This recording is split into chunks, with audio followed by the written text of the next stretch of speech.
Estamos iniciando mais um episódio do podcast Por Canoas e eu sou Igor Souza, estou aqui por Canoas. Hoje nós temos dois oficiais da Brigada Militar, o Coronel Luciano Chaves Boeira, chefe da Casa Militar do Rio Grande do Sul e coordenador da Defesa Civil Estadual, e o Tenente Coronel Clóvis Ivan, aqui comandante do 15º Batalhão da Brigada Militar aqui do município de Canoas.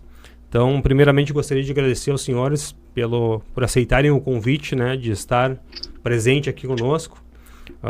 O Coronel Boeira, a gente já teve uma relação, né, no período que eu fiquei à frente da Defesa Civil aqui de Canoas. E o Coronel Ivan, agora mesmo nós estávamos conversando, o seu ingresso aqui no comando da defesa foi bem próximo da minha saída, o seu comando da brigada, próximo da minha saída da Defesa Civil Municipal, né? Mas a gente sempre teve uma parceria muito boa, tanto com a Defesa Civil Estadual e com a Brigada Militar aqui de Canoas, né? Foram nossos parceiros sempre. E trabalharam duro na enchente de 2024, né? Então, gostaria de agradecer, muito obrigado pela parceria. E gostaria de passar para vocês, o currículo de vocês aqui é muito extenso, tá? Para mim, fazer uma leitura. Então, gostaria que vocês fizessem uma breve apresentação aí para a gente iniciar o nosso bate-papo. Coronel Boeira, podemos começar pelo senhor? Claro, vamos lá.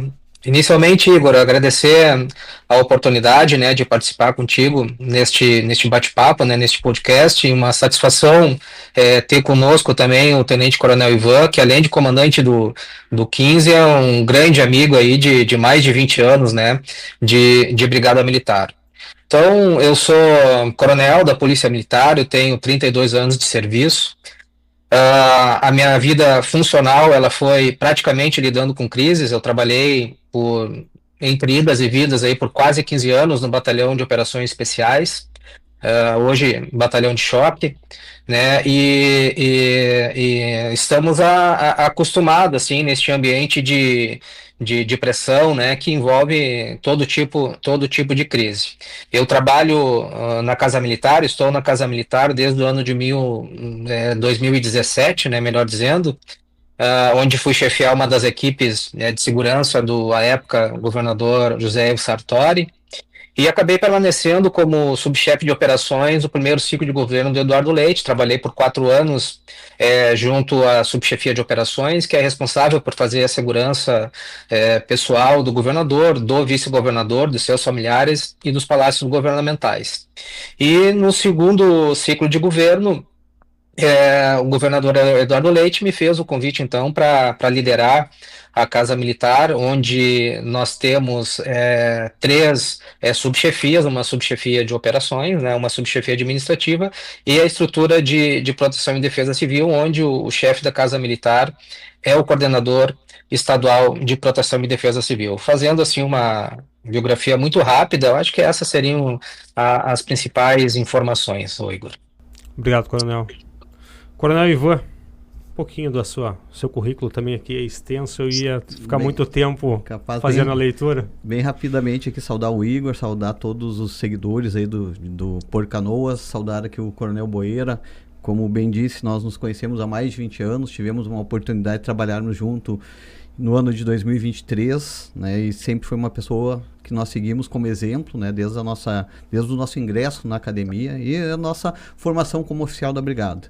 Né, que em comandar tropa sempre foi um espelho para todos nós. Então é muito bom tê-lo aqui, Coronel, né, e parabenizar já de antemão. Acho que a gente não teve nenhuma oportunidade após aí, a gente sempre se encontra em uma crise ou outra, né, pelo trabalho que o senhor desenvolveu aí durante as enchentes e vem desenvolvendo nessa nova reformulação da Defesa Civil, que a gente vê o quão é importante, né, nós termos um órgão estruturado para atender essas demandas que têm sido rotineiras aqui no estado. Então, nós tínhamos uma defesa civil um pouco enxuta, né? Hoje a gente tem uma extensão maior, né? Graças ao trabalho do Coronel Boeira, a busca também pelo conhecimento. Sei também que muitos integrantes da Defesa Civil, e eu acredito que o próprio Coronel Boeira, foram em outros estados, em outros países, buscar o conhecimento também para começar a implantar aqui no estado. Isso é muito importante para nós, porque a gente sabe que, né, demoraram 41 anos para nós termos o primeiro episódio aqui o segundo episódio aqui em Canoas. A gente também não sabe se serão mais 41 anos, se serão 5 anos, se serão 10 anos, mas nós temos que estar prontos para atuar numa situação desse tipo, desse nível de grandiosidade que nós tivemos devido a esses eventos que iniciaram no maio de 2024. Bom, eu cheguei em Canoas no ano de 2024, 16 de janeiro, fazendo uma apresentação bem rápida aqui, 16 de janeiro de 2024, vindo do 24 BPM do município de Alvorada, com a missão de combater os crimes violentos letais intencionais no município. Né? Então, essa era a minha meta quando aqui cheguei.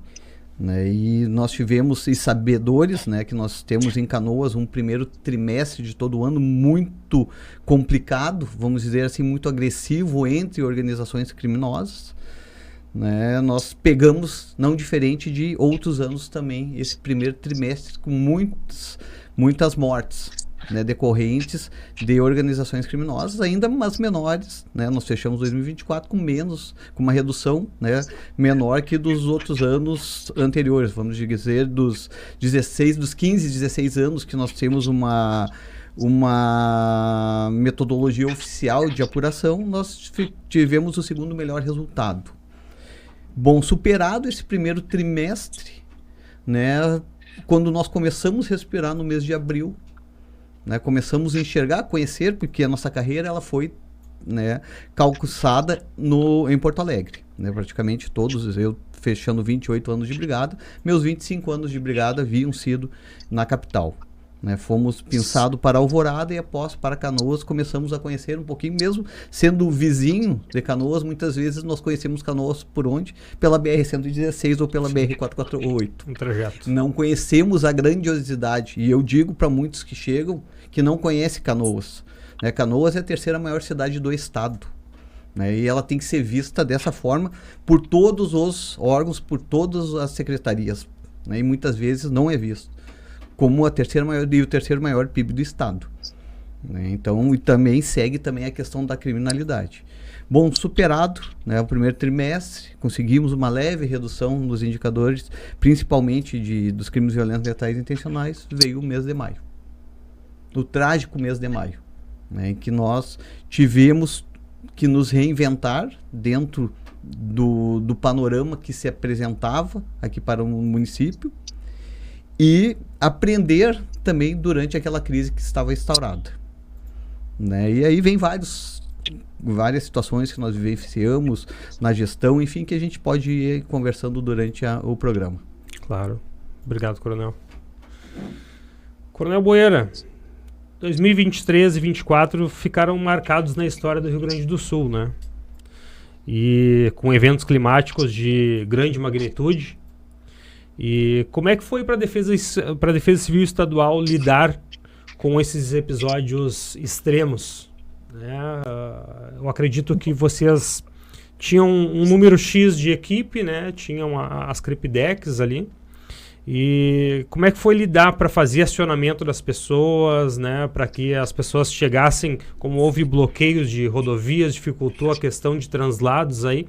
Como é que foi essa mobilização para que as equipes pudessem chegar e auxiliar os municípios afetados?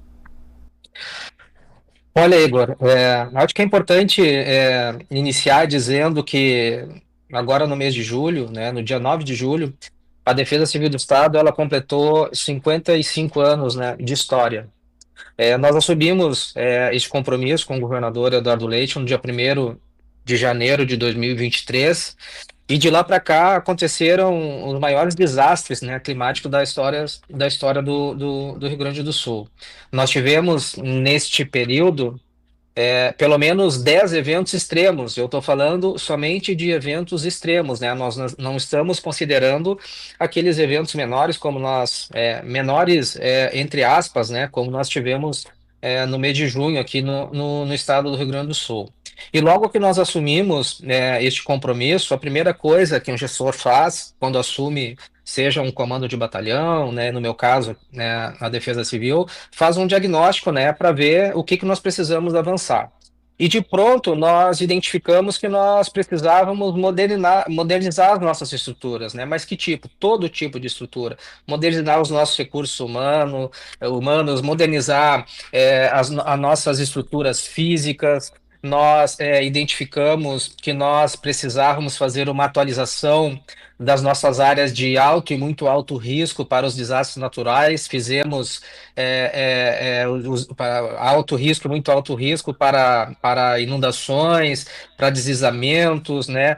Identificamos que nós precisávamos melhorar o nosso monitoramento, mas infelizmente nós fomos de janeiro de 23 para cá, sofrendo com esses sucessivos eventos climáticos, né, extremos, o que acabou colocando, impondo muita dificuldade nesses avanços, né? Em que pese a gente tivesse naquele momento uma estrutura enxuta, assim, no que diz respeito a recursos humanos e materiais, nós seguimos trabalhando, né, com todo esforço com a nossa equipe, e eu sempre friso, Igor, que nós tínhamos até o dia 31 de dezembro de 2024 um quadro de aproximadamente 43 pessoas na estrutura estadual de proteção e defesa civil, com 9 coordenadorias regionais para atender os 497 municípios, o que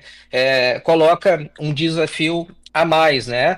Mas mesmo com essa equipe enxuta, nós conseguimos, né, fazer o atendimento dos municípios, né? Claro, né? Nós estamos falando de um desastre, se nós formos pegar o do ano passado, sem qualquer precedentes, e este grupo pequeno ele não seria suficiente, né? Então foi motivo pelo qual teve todo o engajamento, né?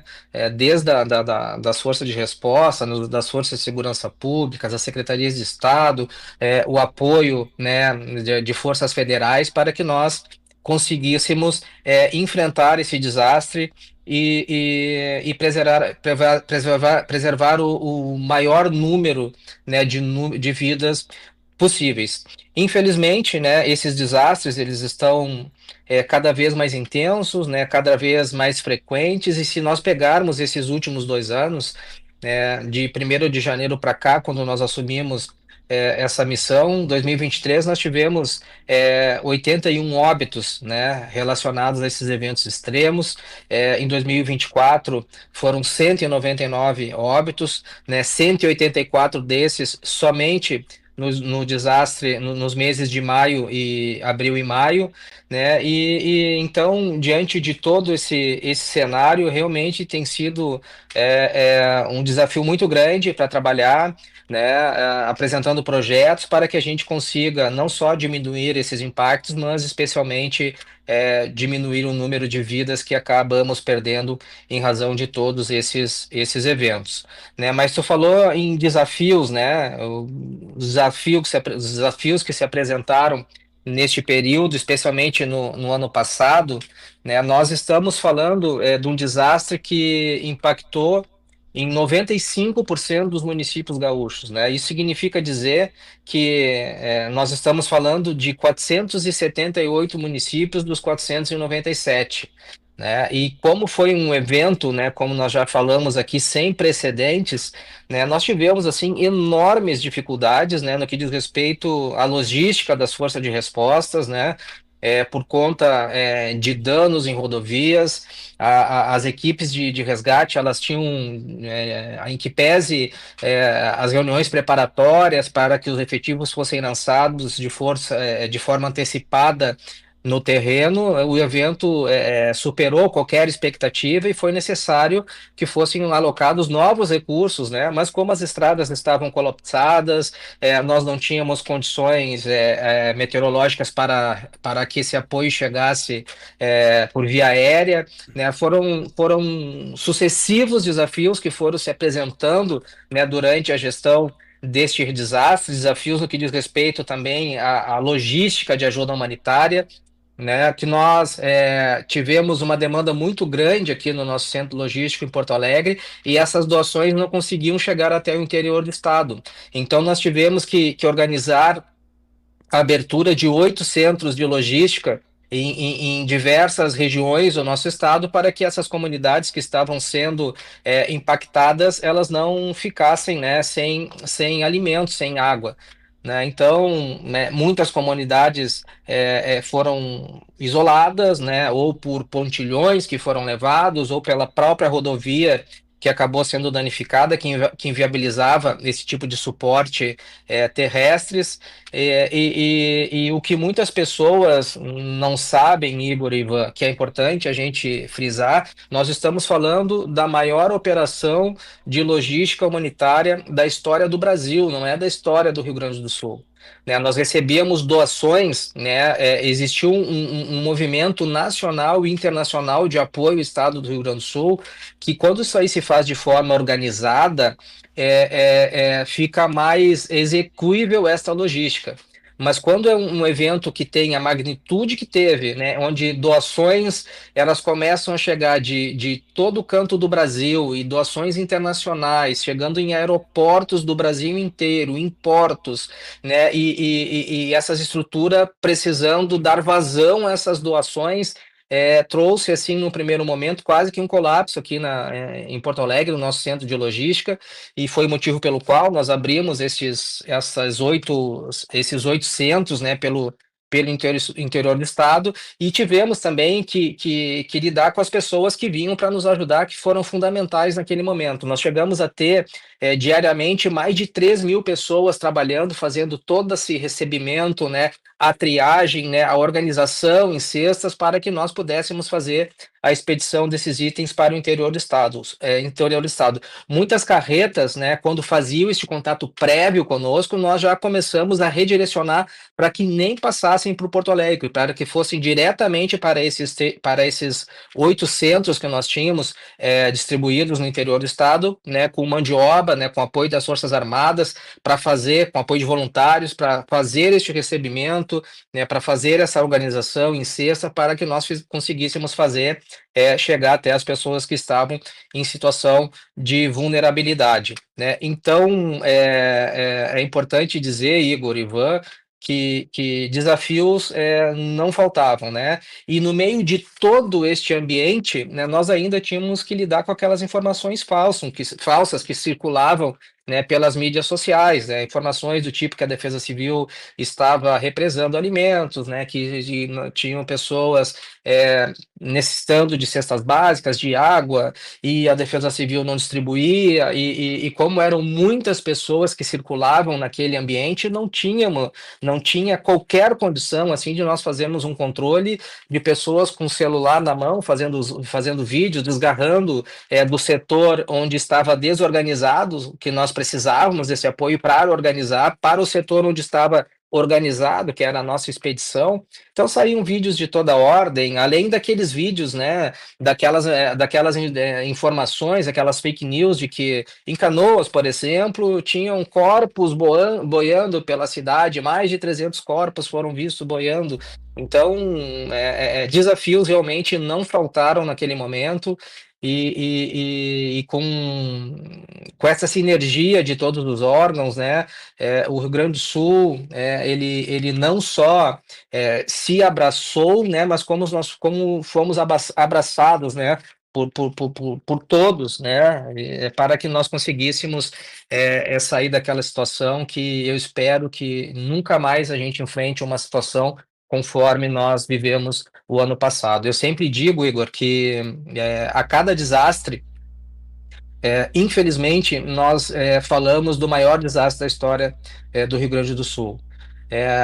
Em março de 23, nós tivemos um desastre regional ali no litoral norte, que impactou em 5 municípios, numa enxurrada. Foi em Tati, Morrinhos do Sul, Dom Pedro de Alcântara, 3 Forquilhas e 3 Cachoeiras, se eu não me engano, que foi um desastre assim, de preparação, né? Nós não sabíamos o que viria pela frente. Aí no mês de julho veio com tudo, né? Aquele desastre que impactou ali nos municípios de Caraá e Maquiné, também no litoral norte, onde nós perdemos 16 vidas, né? No mês de julho, nós tivemos um outro grande desastre que impactou em todo o estado do Rio Grande do Sul, devastando o município de Sede Nova, lá na região noroeste do estado.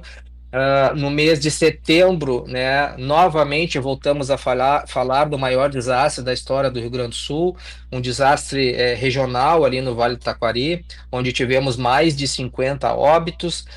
No mês de novembro ocorre o mesmo desastre na mesma região, né, atingimos os volumes acumulados muito semelhantes ao do mês de setembro. Tivemos cotas de inundações muito próximas àquelas que nós tivemos em setembro, mas como pegou uma região que estava recém se recuperando do desastre de setembro, muitas famílias não tinham voltado para suas residências ainda, e nós não tivemos o mesmo número de óbitos que nós tivemos em setembro, mas isso não perdeu em nada, assim, em termos de dimensão de desastre.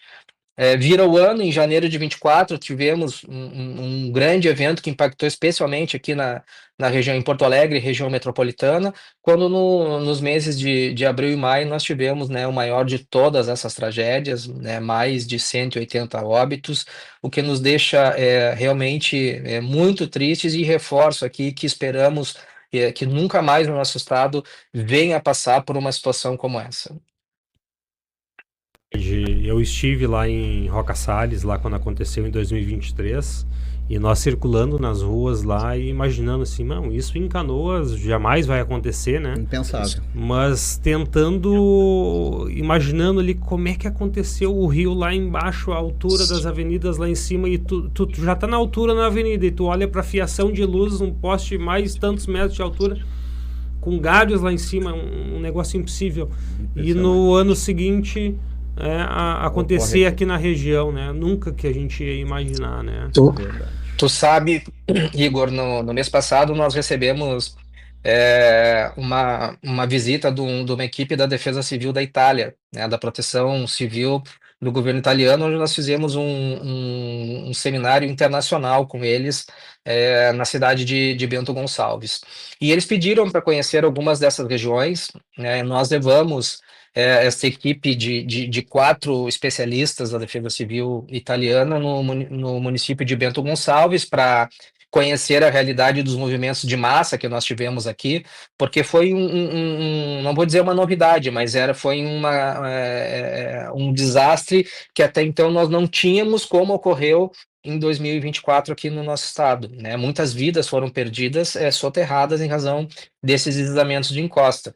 Então levamos a Bento Gonçalves para conhecer essa realidade, e levamos lá no município de Mussum, né? E tivemos lá na beira do Taquari, na região, num bairro que sofre de forma recorrente sempre que nós temos essas inundações, e assim, é inacreditável, assim, né, imaginar que um rio ele atingiu a cota que nós tivemos, né, nesse desastre. Nós temos ali casas assim de alvenaria, casas de 2 andares com sótão que a água passou por cima.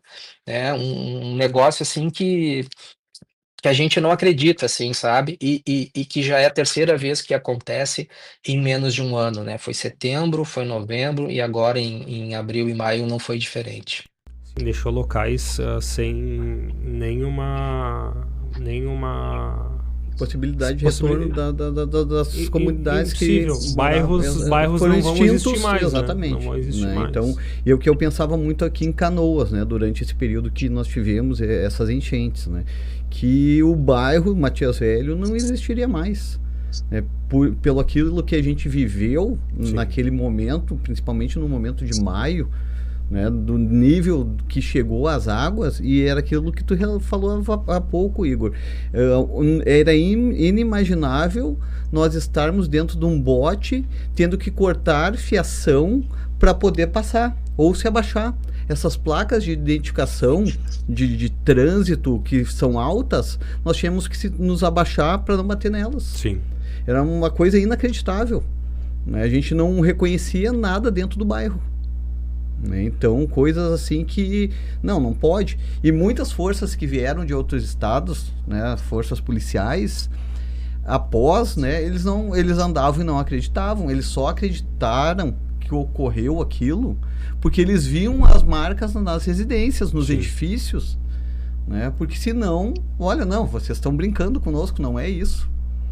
né? E foi uma coisa inacreditável. E nós acompanhamos desde o início, né? A gente acompanhou aquele volume de chuva que caiu em todo o estado, né? Mas nós não tínhamos e não sabíamos a dimensão que o que ocorreria quando essas águas do Rio Jacuí, dos Sinos, do Gravataí, né, começassem essas águas chegarem e me muda o vento, retesa o Rio Guaíba, um vento sul, não deixa a água escoar. A água dessas que desciam não conseguiam ir para o Rio Guaíba e começou o rio, né, o Gravataí, o Jacuí, os Sinos a elevar. Sim. E eu me recordo que no dia, né, começamos durante o dia, se eu não me lembro se era uma quinta-feira ou uma sexta-feira, né, pela manhã, já começar a ir nos locais dos rios e começar a tentar conversar com a comunidade e também subir para olhar se realmente o rio está alto dessa forma, que está chegando num limite que vai superar aquela barragem, né? E nós não acreditamos, né? Subimos lá, olhamos aquilo inacreditável. Isso pela manhã. E começamos o alerta, a Defesa Civil, a Prefeitura, principalmente na área da Avenida Curitiba, que nós temos o DIC ali, na Matias, e a população também não acreditava. A população não acreditava, e nós alertando o pessoal, passando carro de som, e muitos dos moradores, mais como curiosos, né, naquele local, não acreditando. Então nós saímos dali de manhã, percorremos outros locais, retornamos mais tarde, e quando fomos para a área do Rio Branco, né, Fátima, Rio Branco, ali já estava tudo alagado. Começou a romper ali. E a partir deste momento, nós começamos a fazer inúmeros resgates. Estava eu, meu motorista, Sargento Weiler, Sargento Tatiano, né, em nome deles, saúdo a todos os nossos policiais militares da brigada, que foram ativos, né? A brigada é um elo de trabalho muito forte, atuou com toda a força possível, né? O nosso comando da instituição, né, foi muito presente em todas as ações, juntamente com a Defesa Civil, juntamente com todos os municípios que necessitavam desse apoio, né? E nós devemos reconhecer esse trabalho que foi feito pelo nosso comando da corporação. E no comando da corporação também a preocupação em propiciar meios e recursos para nós atuarmos, porque nós não estávamos preparados, nem imaginávamos que poderia acontecer um fenômeno dessa magnitude aqui dentro de Canoas. Sim. Então, a partir daí, e eu sempre trago e falo muito isso, né? Nós começamos no bairro Rio Branco fazer os resgates, e os nossos policiais também, aqui do 15, que foram heróis, né? Nós não sabemos mensurar a quantidade de pessoas que nós tiramos das residências naquela noite. E muitos também moradores da Rio Branco, Fátima, aquela região, né? Eu presenciei, conheço alguns dali que estavam nos ajudando. Mas eu digo Fátima e Rio Branco, porque depois, era praticamente 3, 4 da manhã, nós tivemos a Matias ainda. E a Matias não tinha vazão de água ainda do dique. Até o rompimento. Até o rompimento. Daí chegou um momento que nós já estávamos estafados, né? Porque tinha muitos locais que nós conseguimos um barco, que nós não tínhamos, né? Com a própria comunidade. E o motor do barco tinha alguns locais que não poderiam, porque ainda o nível era muito baixo de água. E nós tínhamos que caminhar puxando aquele barco, eu e o Sargento Weiler, que estava comigo, e superados pelas cãibras, né? O sargento estava comigo e dizia: "Bah, coronel, tô com cãibra, não aguento mais." Meu amigo, entra no bote que eu puxo. Ele: não posso deixar o senhor sozinho, eu vou superar, né? E isso nós fomos até umas 13h30, 4 da manhã, quando estafou, não tinha mais condições de trabalho. Voltamos para a viatura e fomos para Matias. Pois bem, daí eu disse aos dois: olha, nós precisamos descansar um pouco, pelo menos. Olha, precisamos deitar. Me permite, Ivan, só fazer um parênteses aqui. Comandante. Essas histórias, né, esses depoimentos, né, Igor, são histórias que as pessoas não sabem, né? Sim. de entrega, né, de superar para salvar vidas, né?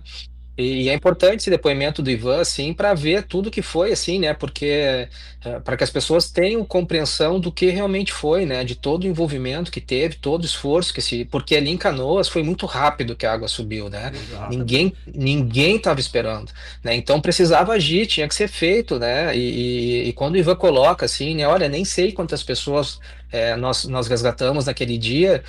Os números de resgates, eles são muito maiores assim do que nós temos Exatamente, do que os planilhado, números oficiais, né? com certeza. Né? Muito, muito, muito, muito, porque o que aconteceu aí com o Ivan seguramente aconteceu em outras regiões assim que nós estamos falando realmente assim de heróis, né?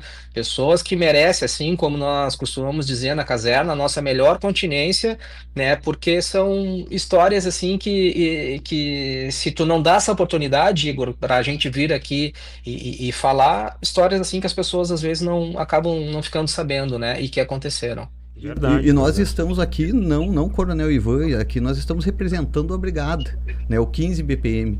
Como o Coronel Ivan estava atuando, todos os nossos policiais também estavam atuando na linha de frente nos Exatamente. resgates. Sim. Né, então não foram todos. Né, nós tivemos policiais que trabalharam 72 horas sem descanso. Sem Essa foi a regra, né, Ivan?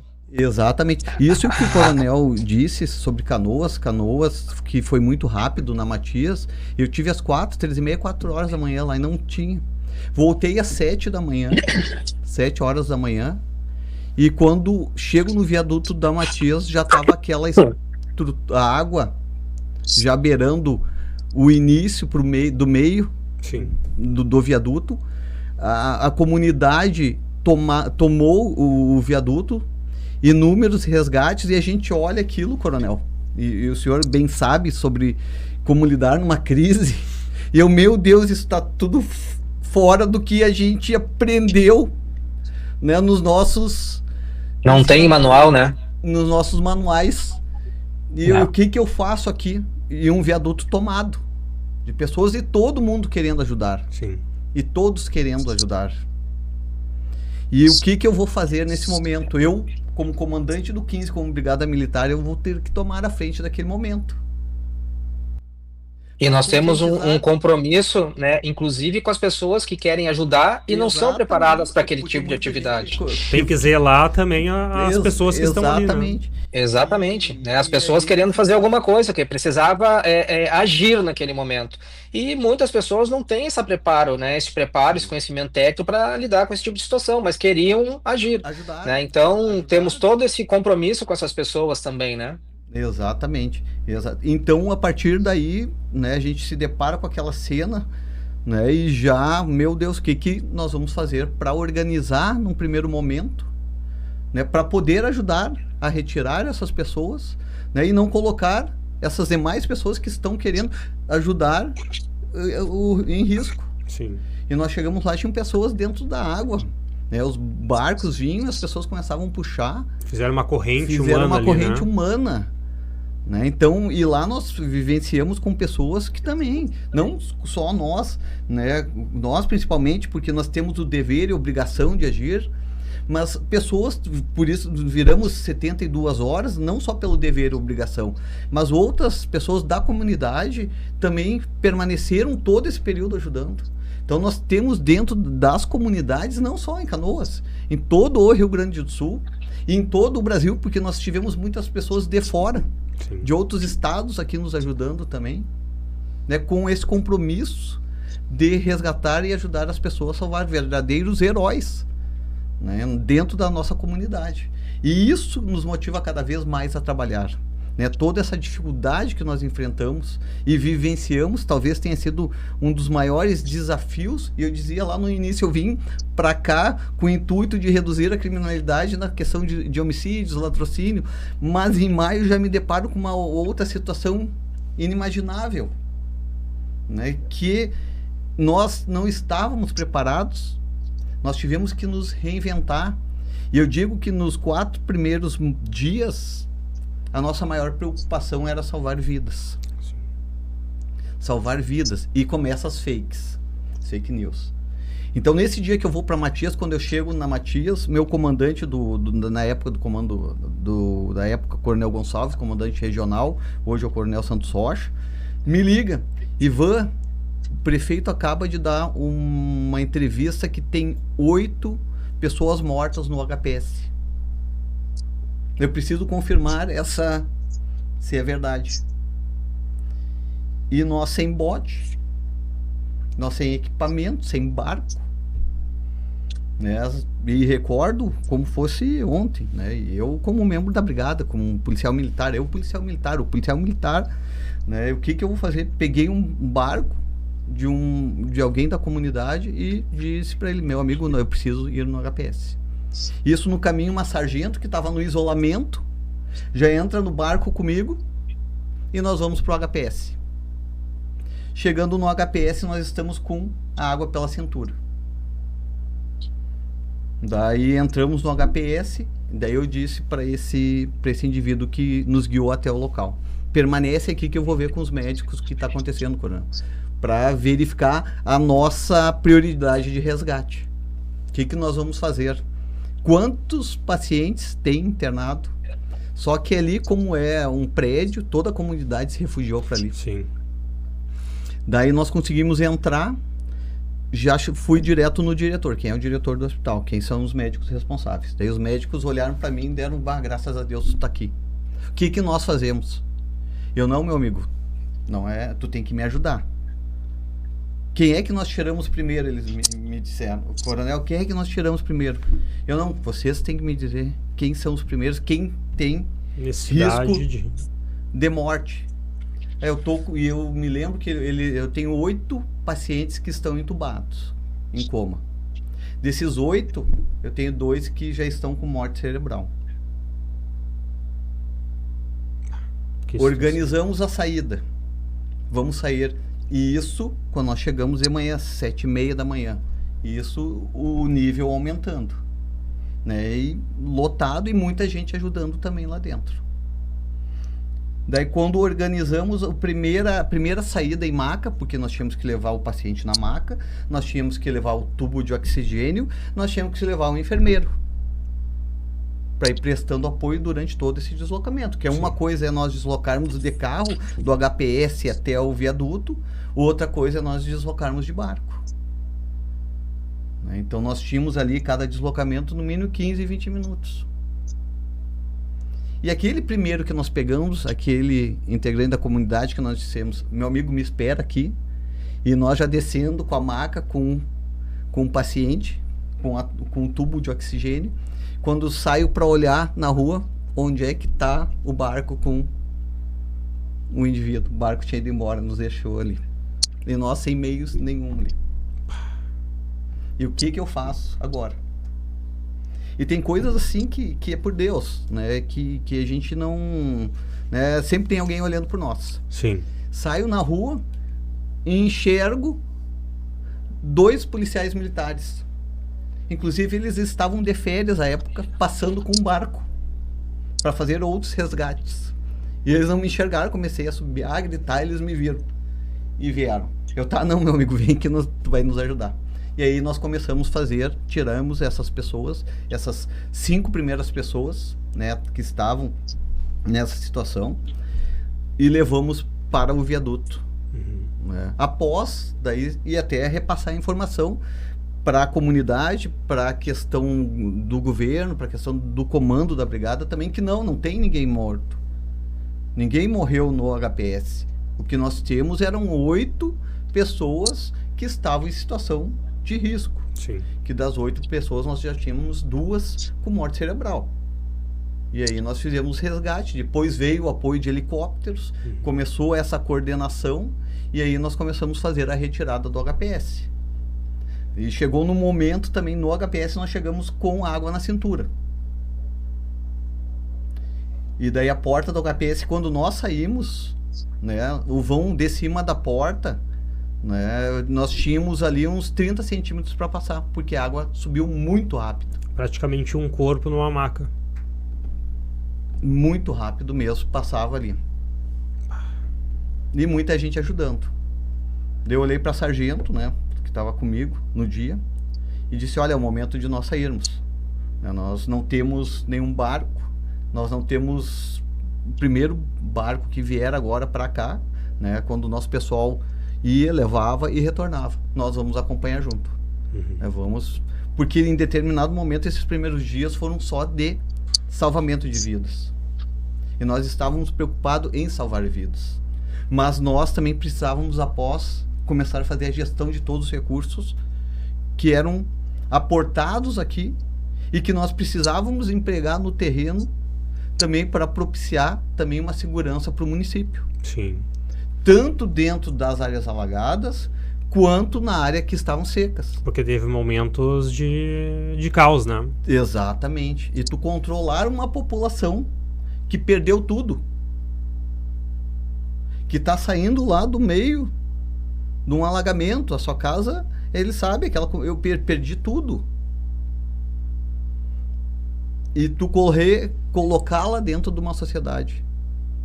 Né? Ela vai para um abrigo.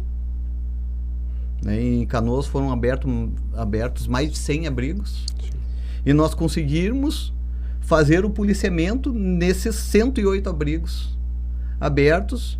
E o maior deles, o da Ubra, com mais de 5.000 pessoas. Então foi um desafio muito grande, muito difícil, né, em que nossos policiais aqui se envolveram, né, não só os nossos policiais, que nós recebemos muito apoio de outras polícias e de outros municípios aqui do estado. Né, nós recebemos o batalhão de choque, ambiental, o aéreo nos apoiou, depois veio Minas Gerais, Força Nacional, o comando da brigada, uma excelente iniciativa, né, junto ao governo do estado, criou o programa Mais Efetivo, que era para aqueles policiais que já haviam há mais de 5 anos se aposentado e tinham interesse em retornar para auxiliar. E com esse efetivo que foi agregado, nós conseguimos fazer o controle e a segurança da Ubra, com 5.000 pessoas que estavam abrigadas lá. Mas as polícias militares, civil de outros estados tivemos vieram, né? Minas Gerais, nós tivemos Brasília, nós de tivemos Minas São veio, Paulo. inclusive, com a aeronave, né? Eles deram apoio na Matias. Vários estados trouxeram aeronaves para cá. Implementando aí a fala do Ivan, que nós chegamos a ter, ao mesmo tempo, aí mais de 3.500 profissionais de outros estados, né, vinculados especialmente à Secretaria de Segurança Pública, mas também da Saúde, do Desenvolvimento Social, né, que nos ajudaram, assim, naqueles primeiros dias, nessa fase aguda do evento, né. Então foram policiais militares, bombeiros militares, policiais civis, profissionais do IGP de outros estados, SUSEP, né, que nos deram todo esse suporte, assim, para salvar o maior número de pessoas naquela fase aguda, naqueles primeiros dias. É importante destacar, como o Ivan colocou, não vieram só pessoas, né?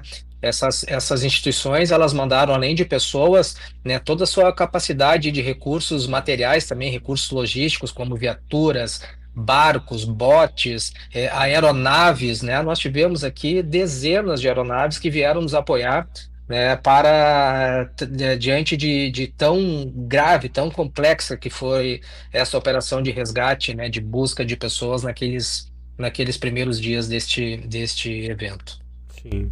Coronel Boeira, qual foram os avanços tecnológicos, né, na questão de monitoramento, também de equipamento, viatura, efetivo, que houve pós-enchente, né? Eu vi que vocês estão com um trabalho aí bastante importante, né? Vem tendo bastante resultado positivo, né? Pelo que eu acompanho ali. O que a gente poderia falar sobre esses avanços?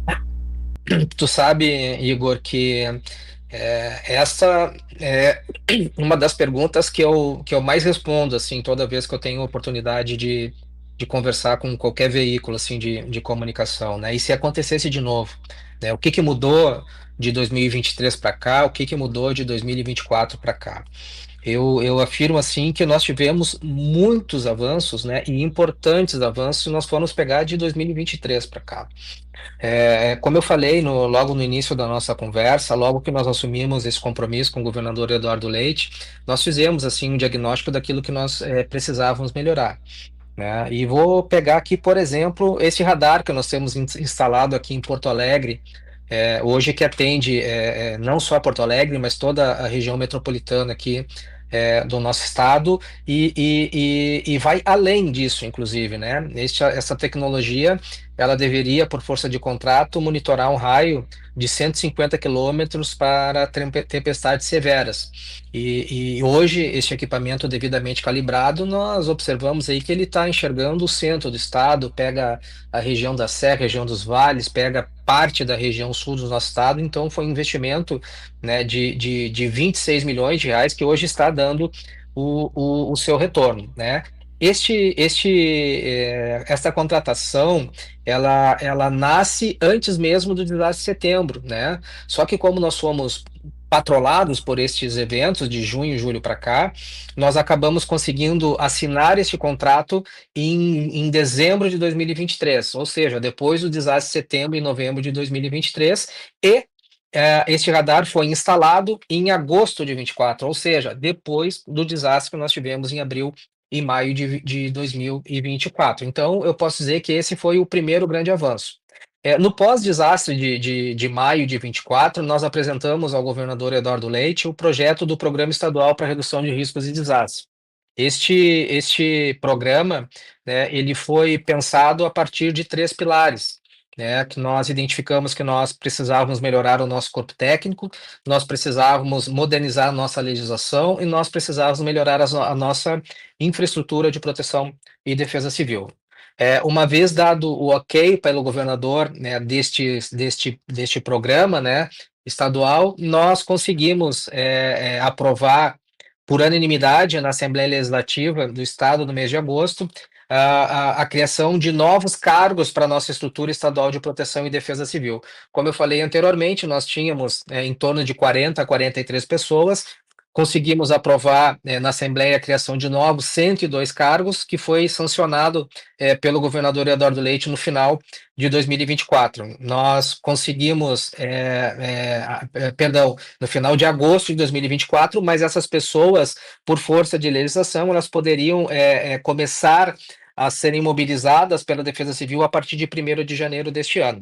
Então, no que diz respeito a militares estaduais, nós saímos de uma realidade de 40, né, 42, 43 pessoas, né, para 145 pessoas a partir de 1º de janeiro deste ano. Paralelo a isso, a Secretaria do Planejamento, Governança e Gestão, ela faz uma contratação integrada de temporários, né? O que seria isso? São especialistas que nós não tínhamos nos nossos quadros da Defesa Civil, de diversas áreas do conhecimento. Eu estou falando, sim, de meteorologistas, hidrólogos, engenheiros, geoprocessadores, jornalistas, né, que vieram qualificar o nosso quadro técnico.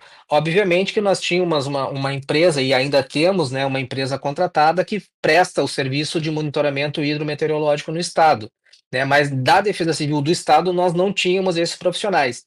Então a Defesa Civil, ela foi contemplada com mais 45 cargos desses especialistas, o que nos dá, então, de uma realidade de 40 que nós tínhamos para mais 100 cargos e mais 45, então nós estamos falando aí aproximadamente 190 pessoas. Isso significa dizer, Igor e Ivan, que nós saímos de uma realidade, né, de 40, 43 para 170, 180 pessoas. Isso aí nos dá pelo menos 4 vezes mais servidores civis e militares na nossa estrutura estadual de proteção e defesa civil. E quando nós temos, né, um evento como nós tivemos no mês de junho do ano passado, né, as pessoas, os municípios já percebem, né, este avanço na nossa estrutura da defesa civil, porque nós tivemos um desastre que impactou em 5 regiões do nosso estado no mês de junho. E nós conseguimos, de forma antecipada, né, levar para essas regiões gabinetes de crises regionais, onde nós tínhamos lá, além, né, de uma estrutura regional que até dezembro tinha 2 militares estaduais, Agora nós temos 7 militares estaduais e nós conseguimos agregar as regionais de todas as secretarias que se envolvem, que conversam diretamente com essa pauta de proteção e defesa civil. Nós tínhamos nesses centros, nesses gabinetes de crises regionalizados, além dos nossos profissionais da defesa civil, regionais da educação, da segurança pública, da saúde, da habitação, do desenvolvimento social,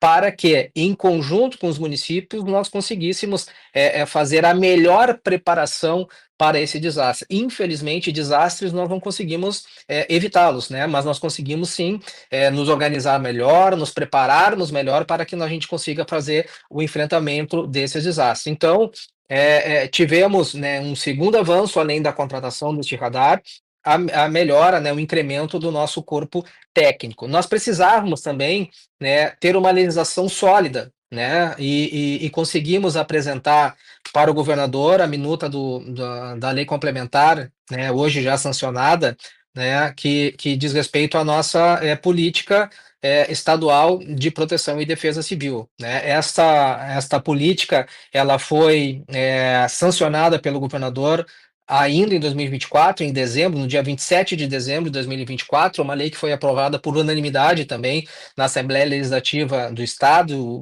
e agradecemos muito, né, aos nossos parlamentares por compreenderem a necessidade dessa política, que foi construída a partir de alguns instrumentos, né, e posso citar alguns. Essa política ela traz o sistema estadual de proteção e defesa civil, e é muito importante, né, que as pessoas elas compreendam defesa civil como um sistema, né? Defesa civil não é apenas o órgão de proteção e defesa civil. Defesa civil é um sistema, né, que é composto por diversos atores, pelas secretarias de Estado, pelos municípios, pelas secretarias municipais, né, pela sociedade civil, né, pelo Ministério Público, pelo Tribunal de Justiça, né? Enfim, é um sistema que precisa estar atuando de forma integrada para que a gente consiga, né, efetivamente atender todas as necessidades, sejam necessidades locais, quando nós estivermos falando de um município, de uma região, como uma necessidade do Estado, como foi o evento que nós tivemos o ano passado. Nós também, dentro deste programa estadual de redução de riscos e desastres, nós apresentamos ao governador Eduardo Leite alguns projetos, né, estruturantes da defesa civil, né, um portfólio assim de 5 projetos, e conversando muito com a Secretaria da Reconstrução Gaúcha, nós definimos em parceria com a Secretaria do Meio Ambiente que 2 desses projetos seriam tocados pela Secretaria do Meio Ambiente, pela secretária Marjorie, né, do modelo digital de terreno, porque nós precisávamos atualizar, né, a topografia do estado do Rio Grande do Sul para que nós identificássemos, né, essas áreas de riscos. Precisávamos fazer uma atualização da batimetria, né, das principais bacias do nosso estado, e esses 2 projetos estão sendo administrados pela SEMA. Mas aqui, pela Defesa Civil, nós apresentamos a necessidade de melhorar o nosso monitoramento de superfície. O que isso quer dizer? Muitas informações elas foram perdidas por esses desastres, né? Muitas estações foram levadas tendo em vista a violência, né, desses eventos. E essa contratação, né, ela que nós fizemos agora no último mês, de 130 estações, ela traz assim estações que possuem uma característica de missão crítica. O que isso significa, né? Significa que, em tese, obviamente, né, em tese, porque elas não foram submetidas ainda a esses eventos, elas devem suportar esses grandes eventos, né, esses eventos extremos. Elas não devem ser levadas pelas águas.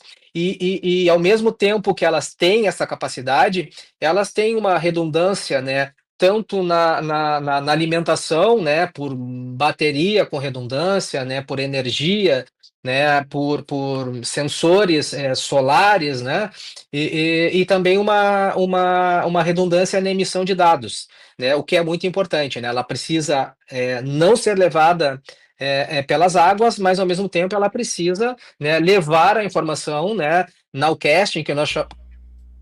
Oi? continuar transmitindo as informações. Exatamente, né? Nós precisamos ter um monitoramento nowcasting, que nós chamamos que é o monitoramento em tempo real pela nossa equipe técnica. Este contrato, ele já foi, nós já fizemos a licitação, esse contrato já foi assinado, né? E a empresa vencedora, ela já está fazendo a microlocalização desses 130 pontos que foram pré-definidos, né, pela nossa estrutura estadual de proteção e defesa civil. Outra contratação, Igor, que nós conseguimos fazer a licitação, né, já temos o contrato assinado e já temos a empresa trabalhando, diz respeito, né, à nossa modelagem hidrodinâmica, né? O que assim, falando de forma muito simples, né, para que as pessoas que nos acompanham, elas entendam.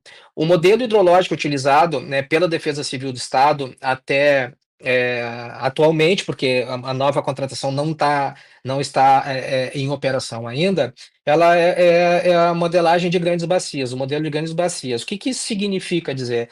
Até então, né, a informação que nós levamos para essas regiões que sofrem com essas inundações são tendências de elevação ou declínio de determinados trechos de rios, o que não se mostra mais suficiente para essas pessoas. Hoje as pessoas não querem mais saber se o rio vai subir ou descer, elas querem saber se a água vai chegar na porta da casa dela ou não, né? Nós precisamos trabalhar com cotas. E essa modelagem hidrodinâmica, ela traz justamente isso. Nós conseguimos trabalhar de forma antecipada, né, através dos modelos, né, que nós temos, o nível de cota que essas inundações elas deverão atingir. Só que para que essa modelagem ela funcione na sua plenitude, nós precisamos agregar todas essas informações que nós estamos contratando. Nós precisamos ter batimetria atualizada, nós precisamos ter o levantamento topográfico, nós precisamos ter estações de superfície que atendam, né,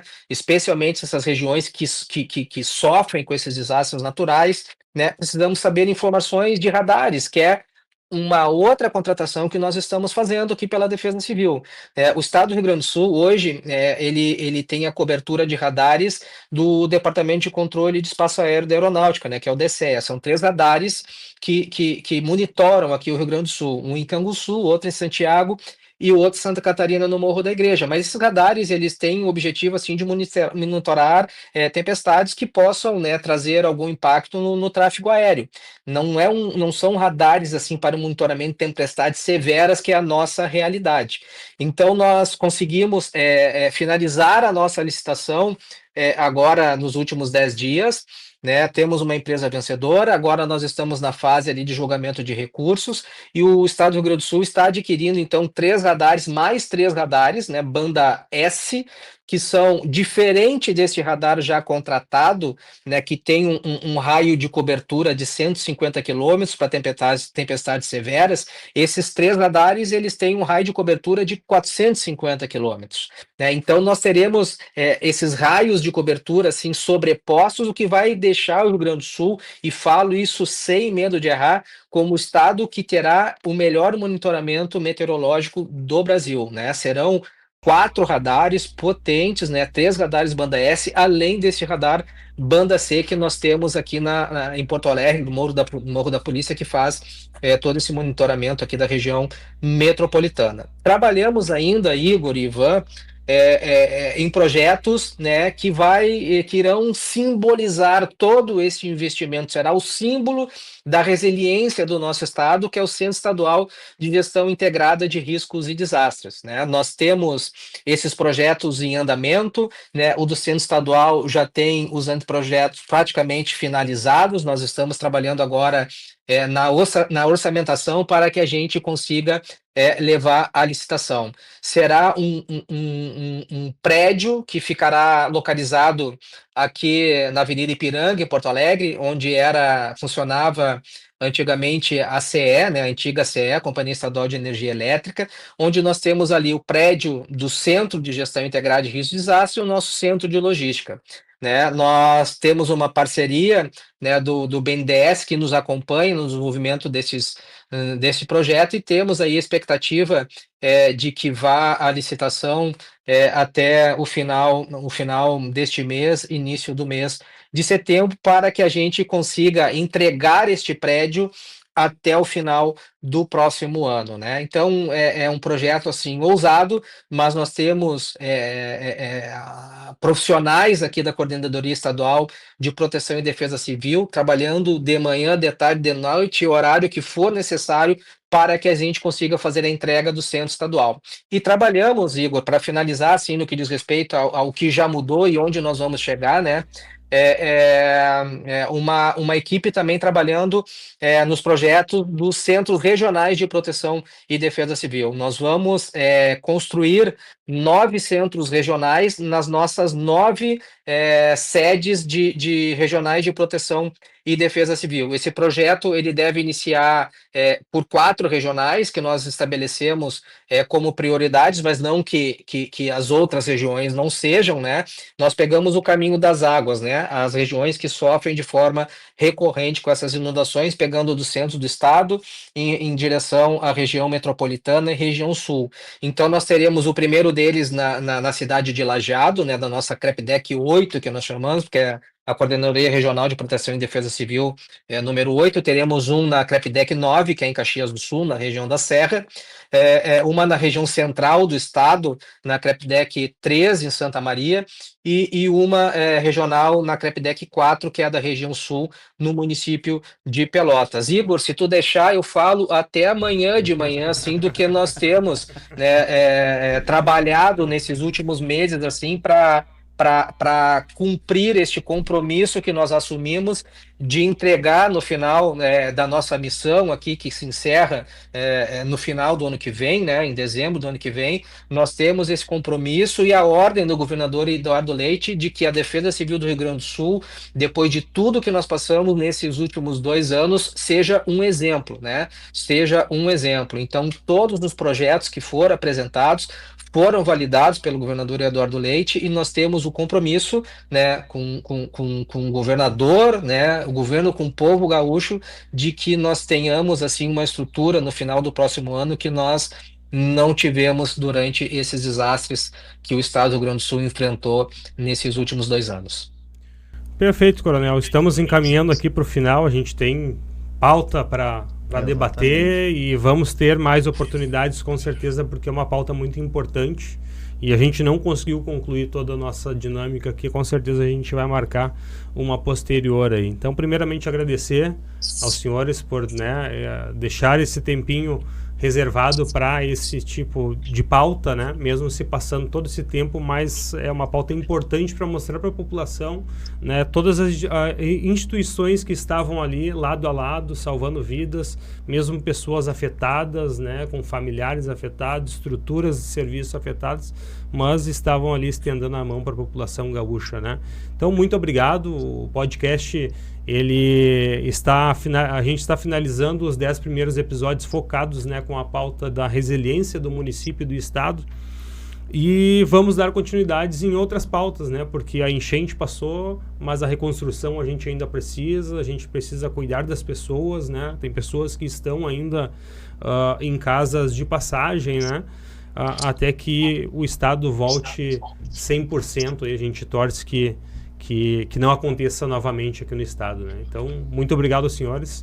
Um abraço para o pessoal da Brigada também, que teve um papel fundamental aqui no município de Canoas. A gente se apoiou bastante ali. Coronel Boeira, gostaria de mandar um abraço também para o Coronel Zanini e para o Soldado Moura, que nos ajudaram bastante aqui, né? O Coronel Zanini é o coordenador da CREPDEC 1 aqui. Fiquei sabendo que está aposentado, deve estar na beira da praia essa hora, curtindo. Mas foram guerreiros aí junto com nós também, estão de parabéns, assim como toda a sua equipe aí também.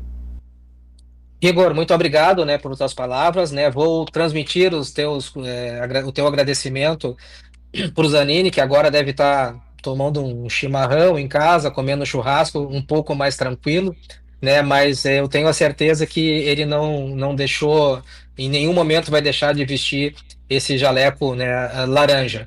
E me coloco à disposição, Igor, né, sempre que tu tiveres interesse aí, estarei sempre à disposição aqui para esse bate-papo, né, e não posso deixar de transmitir também os cumprimentos aí pro meu amigo, o Tenente Coronel Ivan, pelo trabalho excelente que ele faz aí à frente do 15 Batalhão, como ele fez lá em Alvorada, né? quando foi comandante naquela região. Quando sempre que um comandante, assim, por uma questão estratégica, o comando da instituição decide por movimentá-lo, e prefeitura, Câmara de Vereadores vão bater na porta do comandante lá, não faça isso. Isso reflete, né, todo o engajamento, todo o envolvimento desses oficiais com aquela comunidade, e por onde, né, o Coronel Ivan passou, ele deixou esse legado aí, deixou saudades para as comunidades onde ele foi comandante. Parabéns, Ivan. Igor, muito obrigado, e estou sempre à disposição do amigo. Obrigado, Coronel. Aproveitar também, Igor, Coronel Boeira, agradecer a oportunidade. Esse momento para nós é muito importante para transmitir um pouquinho do que foi esse trágico momento e um pouquinho do que a Brigada Militar fez, né, para reafirmar aquele nosso juramento de quando nós entramos na Brigada Militar, né, na segurança pública, que é mesmo com risco da nossa própria vida. E os nossos policiais militares, eu te afirmo que cumpriram rigorosamente esse compromisso que nós estabelecemos quando ingressamos na Brigada Militar. Também nos colocamos à disposição, né, da comunidade, né, para qualquer esclarecimento, para qualquer novo debate que surgir, né. A gente fica muito feliz por poder falar um pouquinho sobre as nossas experiências nesses momentos, mesmo que seja um momento trágico para o município, para toda uma comunidade, né. Nós estamos aqui sempre à disposição, né. Nós estamos aqui sempre forte no combate à criminalidade, né. Fugiu um pouquinho da nossa atividade essa questão das enchentes, porque a nossa missão constitucional é o policiamento ostensivo, né. Mas fizemos de corpo e alma o que foi melhor possível em cada momento no enfrentamento daquela situação. Ao Coronel Boeira, nosso agradecimento, né, pelas palavras, pela amizade, e mais uma vez, né, parabenizá-lo pelo trabalho e pela aula hoje que o senhor deu a todos nós, referente às ações que o Estado está tendo e a preocupação que está tendo referente a futuros novos eventos. E eu sei que muitas dessas ações, muitos desses projetos, essas inovações são frutos do seu trabalho e do seu conhecimento à frente desse órgão que cada vez se torna mais importante para o estado do Rio Grande do Sul. Um forte abraço a todos, né, Coronel, e a nossa continência, e meu muito obrigado pelo seu trabalho. Obrigado, pessoal. Até mais. Encerramos mais um episódio.